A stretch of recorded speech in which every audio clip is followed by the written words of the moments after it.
Bismillahirrahmanirrahim. Assalamualaikum warahmatullahi wabarakatuh. Berita Al-Hijrah 22 Mei 21 Syawal. Bersama saya Al-Muhsin Muhammad Nur dan berikut tajuk utama malam ini. Penggunaan kunyit dan daun semambu tidak digalakkan.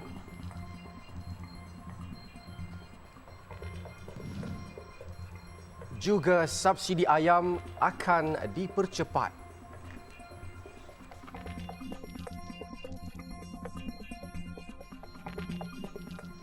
Kementerian Kesihatan tidak menggalakkan kaedah rawatan tradisional seperti menggunakan serbuk kunyit atau daun semambu untuk merawat penyakit tangan, kaki dan mulut HFMD.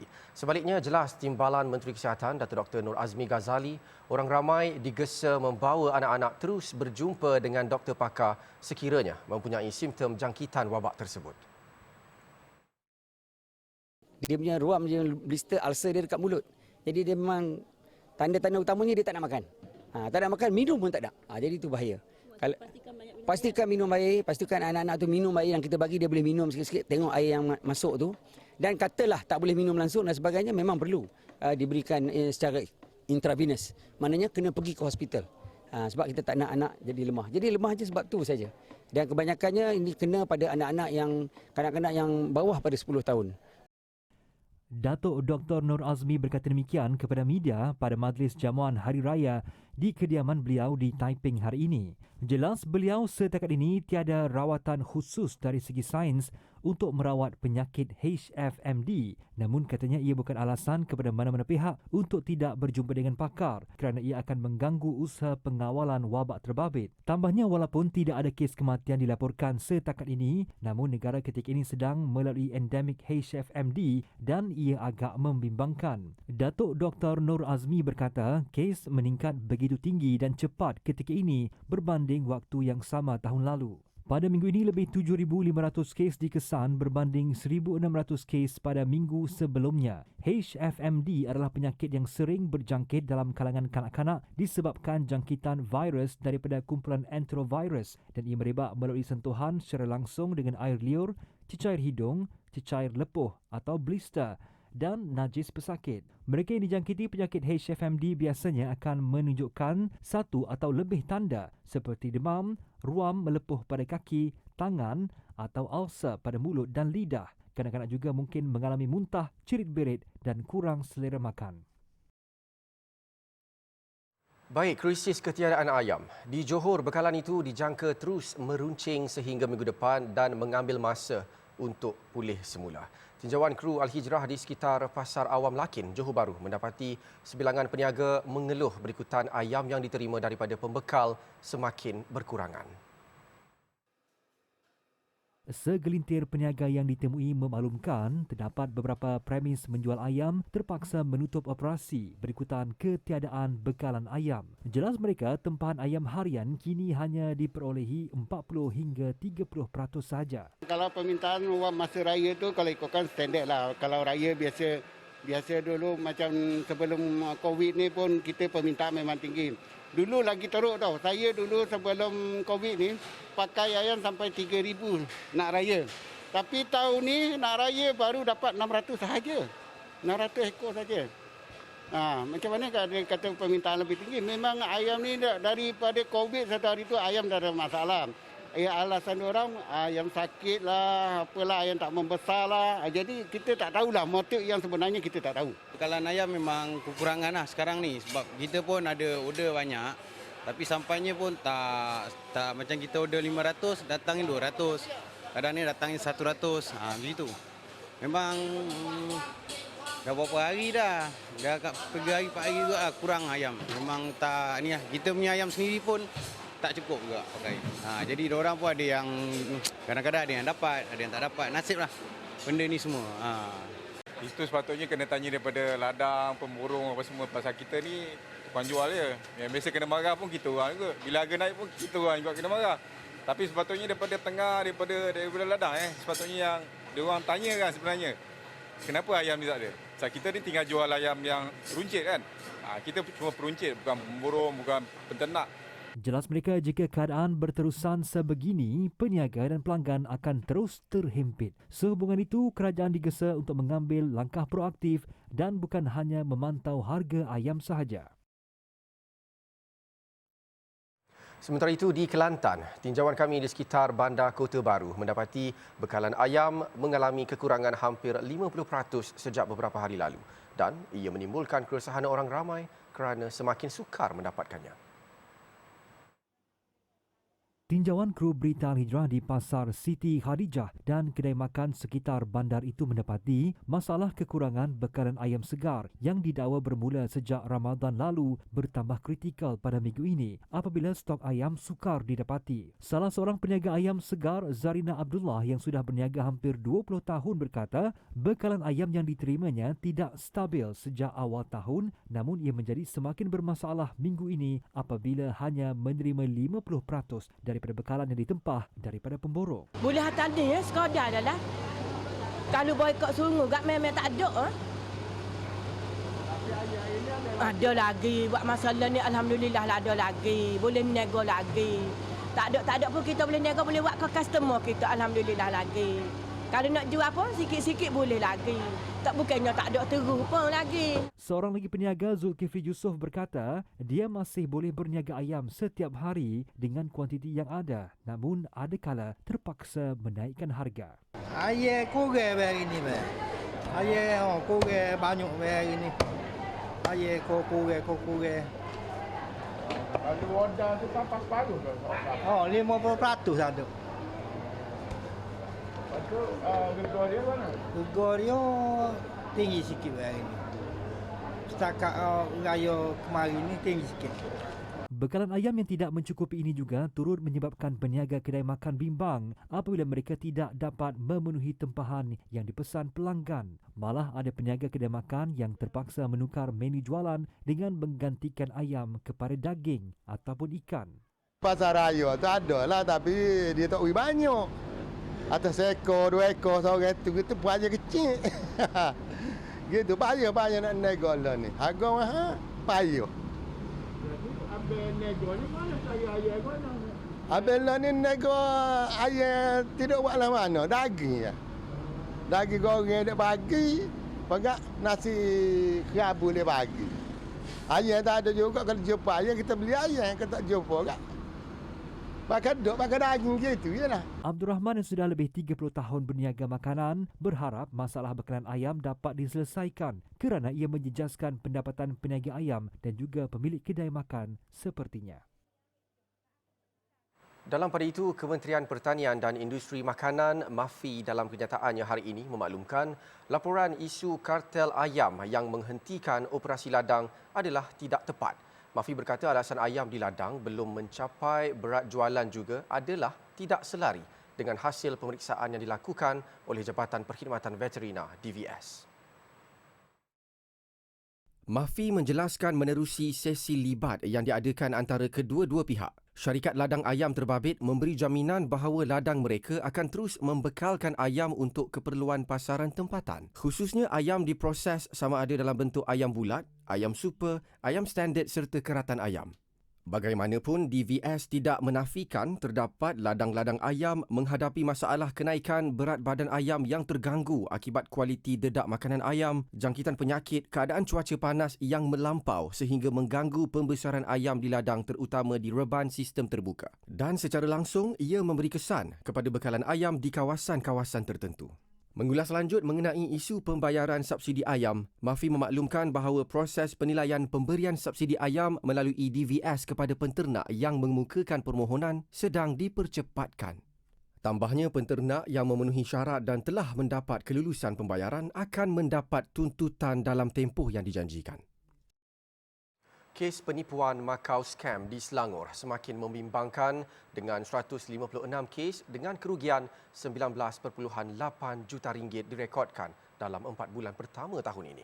Ketua Polis Selangor Dato' Arjunaidi Mohamad berkata kebanyakan kes melibatkan transaksi dalam talian antaranya penyamaran sebagai penjawat awam dan pembelian barangan. Jelas Dato' R. Junaidi pihaknya mendapati mangsa terdiri daripada semua golongan termasuk korporat dan kaki tangan kerajaan. Beberapa faktor dikenal pasti menjadi punca kes penipuan Macau Scam masih berleluasa sehingga kini. Punca utama adalah mangsa sendiri yang terlalu panik dan mudah mempercayai individu yang menyamar sebagai pihak berkuasa, menerusi panggilan telefon atau membeli barangan tidak wujud. Itu berkenaan dengan masalah scammer ni. Kerana ada dua isu yang timbul sini. Yang pertama, kita masalahnya kita kesedaran daripada orang ramai sendiri supaya tidak terpengaruh atas tipu daya yang diberikan oleh scammer ni. Kebiasaannya mereka menimbulkan panik, rasa panik di kalangan mangsa dan seterusnya tertipu, terpedaya dengan mereka ni. Dato' R. Junaidi ditemui media selepas majlis tamat latihan dan penyampaian sijil pelantikan pegawai sukarelawan polis siswa-siswi Kor Suksis Universiti Teknologi Mara UiTM di Shah Alam siang tadi. Beliau dalam pada itu berharap supaya pihak bank dapat memperkemaskan lagi SOP dan meningkatkan lagi security, terutama dalam proses pemindahan wang dari satu akaun ke satu akaun yang lain. Persidangan ulama sedunia fokus isu Masjidil Aqsa.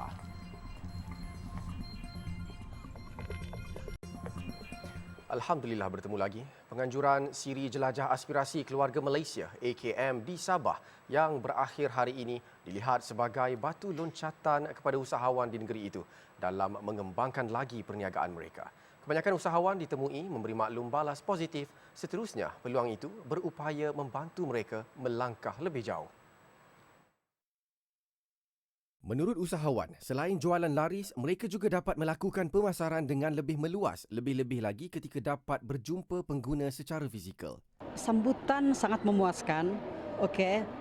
Dan 2 hari ini kan daripada produk saya yang saya bawa pada hari pertama dan kedua ini kan sudah hampir 1,000 paket terjual. Salah satunya kita mungkin akan bertemu dengan syarikat-syarikat anchor yang boleh membawa produk kita lebih jauh dan menjual dia di pasaraya mereka lah. Jadi kita sebarkan pendidikan kesehatan untuk menggalakkan orang ramai lebih sehat. Dan di event ini kami bertemu dengan ramai orang.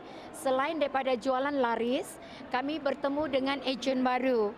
Kami mendapat prospek baru untuk pasaran dan juga dapat bergembira bersama-sama pelanggan. Siapa yang beli saja inci punya produk, kami berikan bibit secara percuma. Alhamdulillah, kami dibagi peluang oleh agensi DIDR untuk menjual semua produk IKS yang kami usahakan, mendapat sambutan yang begitu memerancakan. Siri Jelajah AKM ini menyaksikan penyertaan lebih 200 usahawan industri kecil dan sederhana IKS di Sabah yang mengetengahkan produk masing-masing. Siri berkenaan adalah kesinambungan kepada program 100 Hari AKM di Pusat Konvensyen Kuala Lumpur Disember lalu, diikuti di Johor pada Mac dan Perlis pada Mei 2022. Pandemik COVID-19 bukan penghalang buat pelajar College Unity Port Dickson menamatkan pengajian mereka dengan cemerlang walaupun terpaksa menghabiskan pembelajaran secara dalam talian.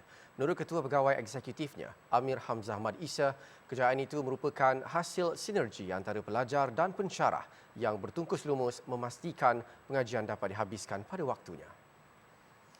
Menjadi cabaran bagi kedua-dua belah pihak lah kepada pensyarah kita dari segi kaedah pengajaran online itu dan juga dengan peralatan, dengan teknologinya dan juga di kalangan pelajar-pelajar sendiri kan, yang mungkin ada kekangan di segi peralatan, di segi suasana di rumah. Tetapi saya katakan tadi, kita sama-sama berhadapan dan menghadapi itu bersama-sama. Beliau ditemui TV Al-Hijrah selepas Majlis Istiadat Convocation ke-19 College Unity Port Dickson 2022 yang dirasmikan Senator Datuk Dr. Zulkifli Muhammad Al-Bakri yang merupakan bekas pensyarah kolej ini. Pada majlis ini, 853 graduan telah menerima penganugerahan pada peringkat diploma dalam pelbagai bidang dibangi. Sementara itu, bagi penerima anugerah khas Al-Ghazali, Muhammad Aiman Farhan Zaidi, walaupun dia terpaksa ulang-alik dari Kuala Lumpur ke Kedah ketika menjalani latihan industri bagi menjaga arwah ayahnya yang sakit, dia tetap menghabiskan pembelajarannya dengan memperoleh CGPA 3.82. Daripada Kuala Lumpur ke Kedah untuk menjaga ayah saya. Jadi masa tu dibahagikan sangat teratur, di mana waktu cuti pun saya minta dekat saya punya majikan, dan saya juga telah membuat sebaik mungkin dan menjaga ayah saya sehingga akhir hayatnya. Dalam pada itu, dua lagi anugerah khas iaitu Anugerah Presiden dan Anugerah Al-Shirazi masing-masing diterima Nurul Aisyah Fairoz dan Auni Kristina Muhammad Azlin dengan memperoleh CGPA 3.98 dan 3.90. Alhamdulillah, mungkin berkat daripada ibu bapa, pensyarah dan rakan-rakan yang mendorong saya untuk melonjak lebih tinggi daripada apa yang saya ada hari ini. Sebabkan mereka, alhamdulillah saya dianugerahkan anugerah presiden ni. Saya rasa paling kunci utama hubungan kita dengan Allah SWT lah. Kalau kita nak berjaya dan jaga hubungan dengan sekitar kita, keliling kita, ibu bapa, pensyarah, kawan-kawan.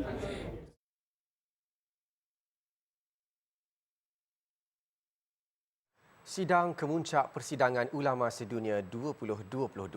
Agenda pembebasan Masjidil Aqsa terus menjadi intipati utama persidangan. Pengarah dan Imam Masjidil Aqsa, Sheikh Omar Awadallah Al-Kiswani, berkata selain daripada menggunakan media sosial untuk memberi kesedaran kepada dunia, beliau turut mengajak rakyat Malaysia untuk hadir ke Masjidil Aqsa menunaikan solat berjemaah di sana kerana ia menyumbang kepada ekonomi penduduk Palestin. Menurut beliau, dengan kehadiran pelancong luar dapat membantu ekonomi rakyat Palestin khususnya sekitar kawasan Al-Quds dengan menyokong perniagaan dan perkhidmatan yang ditawarkan, ia secara tidak langsung dapat memberi motivasi dan semangat spiritual kepada rakyat Palestin yang ditindas.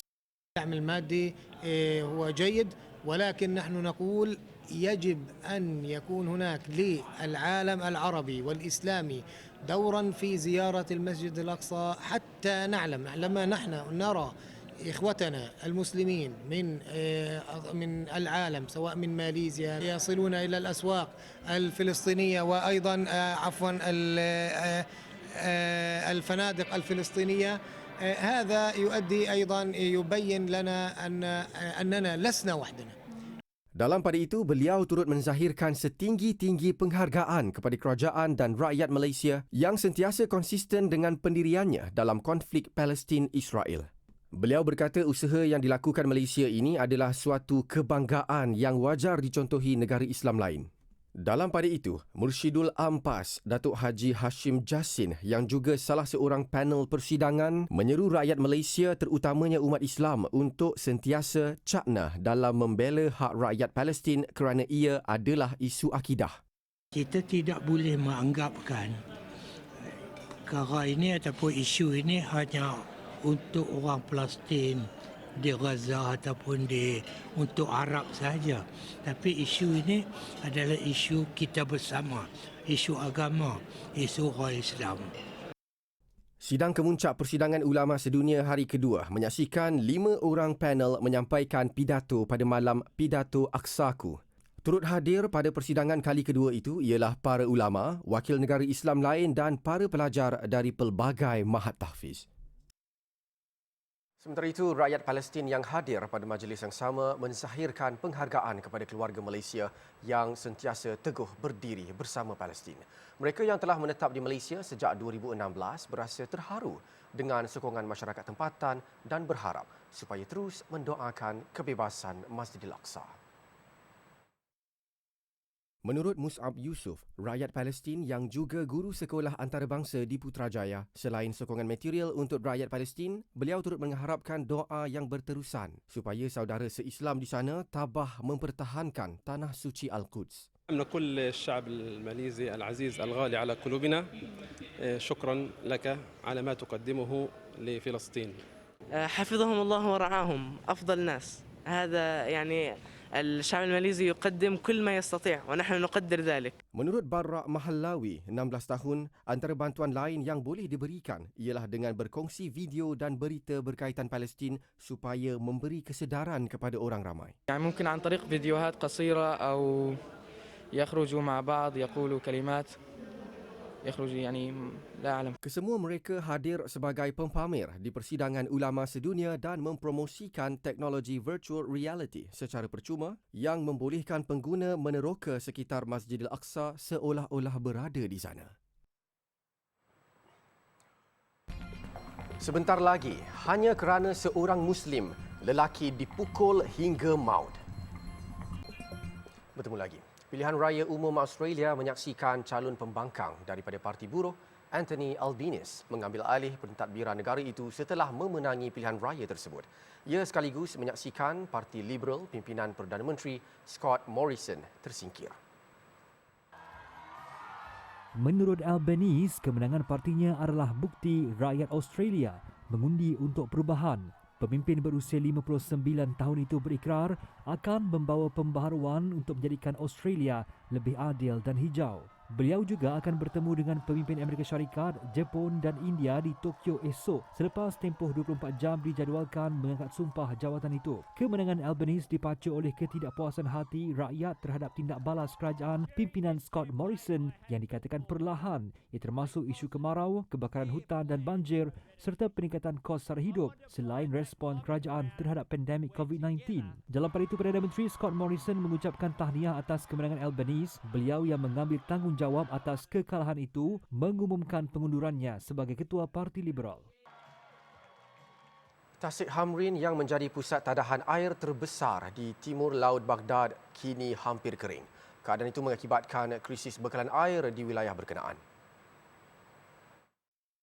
Menurut penasihat kanan kerajaan Iraq, Aoun Diab, Tasik Hamrin yang merupakan satu-satunya sumber air di wilayah Diyala berdepan penurunan drastik iaitu daripada 2 bilion meter padu air sebelum ini kepada 130 juta meter padu sahaja. Penurunan itu dipercayai akibat kemarau berpanjangan dan kurangnya pengaliran air dari Sungai Sirwan di Iran berikutan pembinaan empangan. Susulan itu, kerajaan Iraq telah memohon agar kerajaan Iran meningkatkan aliran air ke sempadannya. Sekiranya usaha itu gagal, hujan adalah satu-satunya harapan untuk meningkatkan paras air di tasik berkenaan. Tambahnya, ini bukan kali pertama Tasik Hamrin kering. Pada 2009, tasik itu pernah kering sepenuhnya. Dan berikut berita antarabangsa pilihan.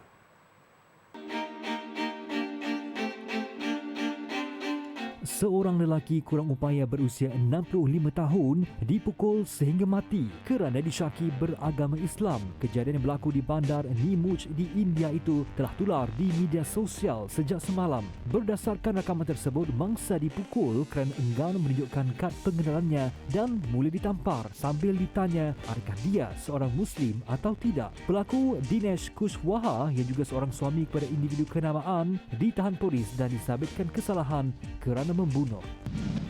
Di Pakistan, seorang bintang terkenal TikTok, Humaira Asghar, dibenarkan diikat jamin sementara atas kesalahan membakar hutan semata-mata untuk membuat kandungan di TikToknya. Video yang berdurasi 15 saat itu menunjukkan dia berjalan-jalan dan menari di hadapan lereng bukit yang terbakar dengan tulisan api membara di mana sahaja dia berada. Meskipun peguamnya memaklumkan bukit itu sudah terbakar sebelum mereka tiba, namun video tersebut telah dipadam kerana mendapat maklum balas yang buruk. Di China, aksi seorang lelaki yang cuba menunjukkan kebolehannya berlari melintasi batu di puncak air terjun akhirnya membawa padah. Semasa berlari difahamkan, dia tergelincir dan terjatuh. Lebih parah, keseluruhan badan dan mukanya terseret di atas batu-batu berkenaan. Namun media tempatan melaporkan dia hanya mengalami kecederaan ringan. Menurut pihak berkuasa, kawasan tersebut adalah kawasan larangan dan tanda amaran telah diletakkan di kawasan tersebut.